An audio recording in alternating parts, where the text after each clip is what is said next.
Welcome back to the live coverage of the 300th YCS here in Dortmund. So many fantastic tournaments we have had over the last multiple years. It's an absolute honor to stay here, and to honor those tournaments we're going to show you some analysis of the best finals that we could think of in the history of this beautiful game. This time I'm going to show you the final of Tom Rose versus Jonas Koschel. And you know, originally I tried to get Jonas Koschel to do this analysis with me, but he got sick, unfortunately. Get well soon, Jonas. And now instead, we got Basti. Yeah, I'm very gladly joining you on this one, though. And of course, that was YCS Düsseldorf back in the day, another German YCS, as also now here is YCS Dortmund, equally so in German. And it was Salamangreat versus Orcust, which was a quite interesting matchup because Salamangreat was like the deck of the format, which all of the players were playing. And then Orcust was coming up as that big combo deck where a couple of people started picking it up. And I think in Düsseldorf specifically, it was like the breakout event for the Orcust deck, really. The deck was really not discovered. People were putting it off as a rogue deck, but then all of a sudden, Thomas Rhodes and of course also Dinka Bui performed really well in this tournament with it. And all of a sudden you had multiple appearances of the deck in the top cut and of course one in the final. Tom Rose, let's check out the first clip. It's a big combo pile. Danger Orcust. Danger's so known for starting off big combos back in the day, but also Phantom Sky Blaster. Oh, what a card. It was a card used in Sky Striker more often before that, just to get some of the damage in. But you could also use these cards to start off big combos that end on, for example, a Phantom Knight's Rusty Bardash.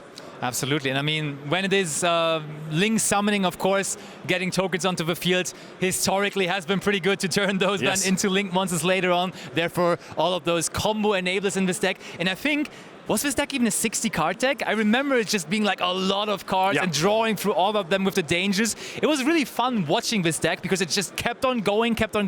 And honestly, it felt unstoppable really for the most part. And I think it was not really Jonas stopping him there on the first turn. He got pretty much to do whatever he wanted to do. Oh, let's go, what a transition, because this is what in the end he put up there, which is quite strong with the Rusty Bardash and the Decode Talker.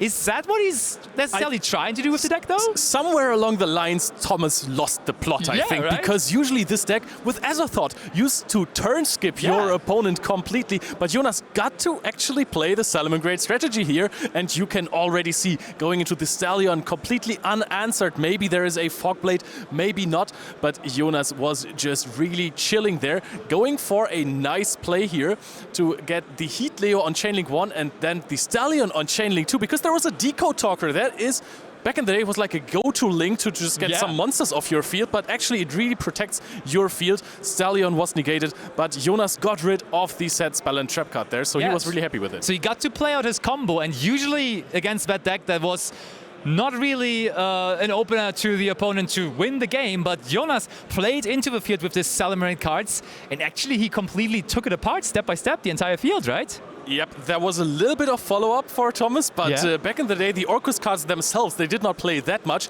So there was still something else that you needed from your hand to continue playing with basically only a Harp Horror in the graveyard. And Thomas just decided, okay, there is one Link monster on Jonas' side of the field. I'm going to Kaiju that and pass and pray for something in the next turn. But Jonas normal summons Ash Blossom and Joyous Spring, goes into the Heater, the Fire Charmer, finds the Ash Blossom of Thomas Rose.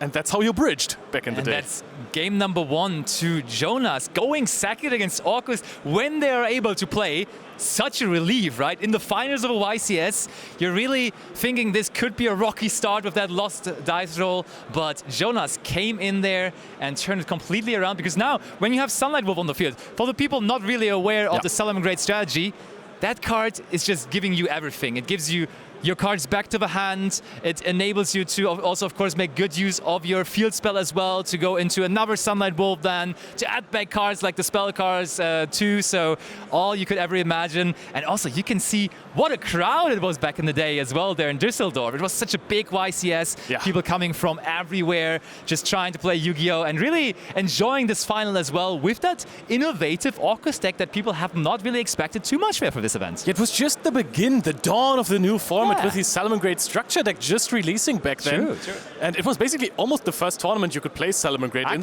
So many players, they were all crazy hyped for this tournament. And Thomas Rose, you know, started shaking a little bit after this first game. Did not get to do what he necessarily wanted to do. And that was not letting your opponent play the game. He let Jonas play game 1.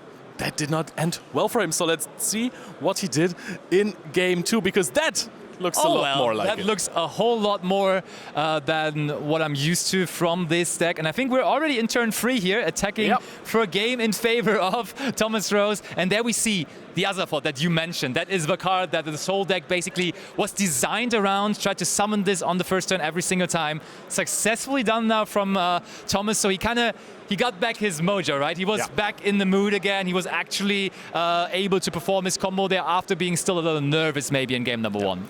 And I mean, it's not even summoning Azathoth on turn 1. It's summoning it on turn 2 with the Rusty Bardiche combination of cards. You could set a rank up quick spell card that lets you summon Azathoth in the next turn, in the opposing turn, and that just lets your opponent not activate monster effects. Okay.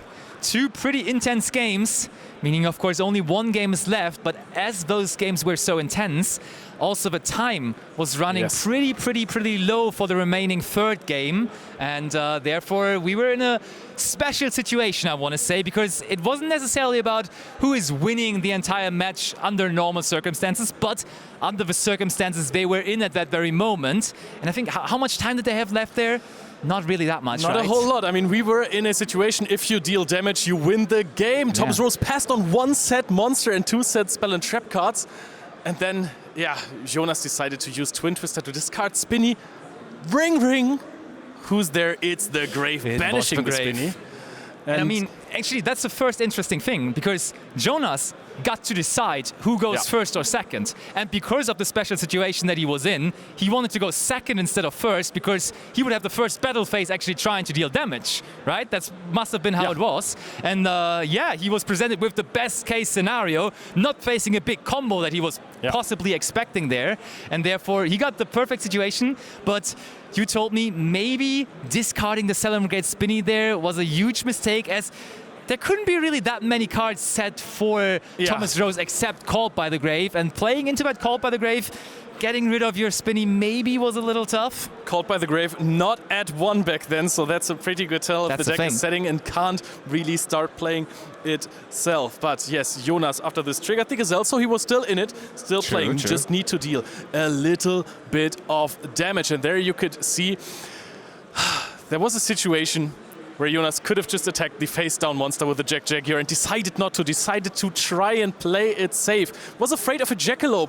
In hindsight, he said there couldn't have ever been a Jackalope, because if there was a Jackalope set, this would have been activated in hand a long time ago by Tom Rose.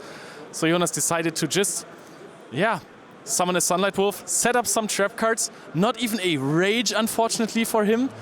And Thomas Rose, he's contemplating, what can I do to win this game? How can I close this game out? Well, Nightmare Phoenix. That's enough attack points. Easy math. 1,900 over 1,800. And 100 points of damage for the game, for the match, for the title of YCS Düsseldorf. And to break it down a little further there, maybe people not completely remembering anymore why that Jaguar would have been so crucial. Jaguar, actually. Salamangreat Jaguar does piercing battle damage. So attacking there would have not only gotten rid of the monster to possibly deny even the link material for the follow-up turn for Thomas, but it would have actually won him the game, because he would have done battle damage with it. Yeah, and of course he also still had, and I finally figured out how this situation works now, there was Salamangreat Sanctuary on the field, and he had not only Jaguar, but also the Bailings in the extra monster zone. So if you attack with Jaguar, you can, you have to pay 1,000 life points to gain 500 back. That doesn't work. But if there was a Jackalope and you take the 200 piercing damage, you lose the game, yes. But what are the odds? Your opponent does not do their full combo and possibly turn skips you just to bait you into attacking? I don't think so. And this is how Thomas Rose actually won one of the biggest YCSs we've had in the history of the game with his creative deck choice. Only very few talented duelists have come up with the Orcust strategy for that tournament. And Thomas Rose showed us how it's really done. Yeah, it was an absolute ridiculous final. You saw also in the venue there were so many people still waiting for this final, trying to watch it live and in person because it was so unique, it was so unexpected, and it was truly one of the best YCS finals we have ever witnessed. Yes, indeed. We were both there live, just enjoying the show. It was an absolute masterpiece of a game, no pun intended. But there are plenty of more games going on here at the 300th YCS of the Yu-Gi-Oh! Trading Card Game. So let's get back to the action.